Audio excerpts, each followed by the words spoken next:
খুব ভয়াবহ অবস্থা। বর্তমানে যদি এইভাবে পানি বাড়তে থাকে তাহলে আধা ঘন্টার ভিতরে যা আছে সব তোলাই দিব। অলরেডি যা বাজার আছে পড়িয়ে গেছে, সামান্য কিছু আছে আমরা এদিকে চাল বাজার এগুলো একটু আছে। আর সাইনগুলো যদি বাড়ে তাহলে ভিতরে ঢুকে দিব। এই যে আমরা মাল দেখাইতে পারেন সবগুলো নিতেছি আমরা ওই দিকে। খুব ভয়াবহ অবস্থা।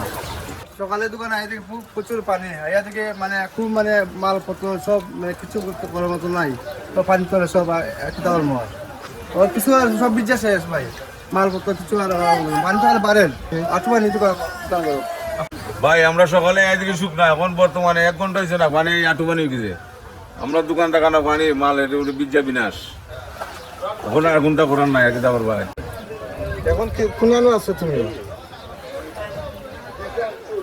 গেট নিয়ে খুলতে পারবা, এটা গেট না খুলতে পারলে খালকে জেলা মাঝে দিয়ে ইসলাম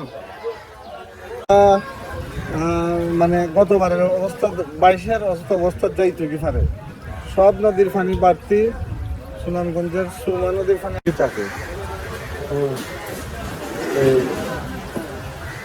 এরকম পরিস্থিতি তো যেমন আজকে সব বাজার রাস্তা সরঞ্জাম কোন যুক্ত করতো। হ্যাঁ সরঞ্জাম কোন লাগতো না, কালকে দিচ্ছে কিটা দিচ্ছে লাইন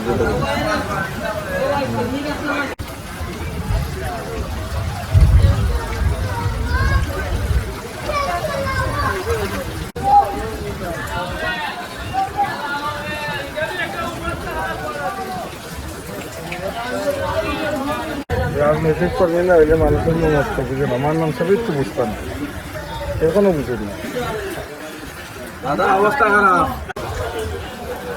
শোনানো নেরা ওই দুইটা রাতে দিছি আপাতত।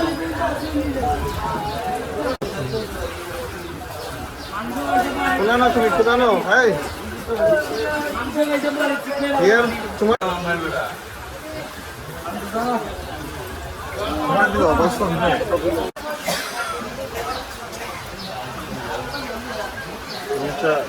ياسر عليك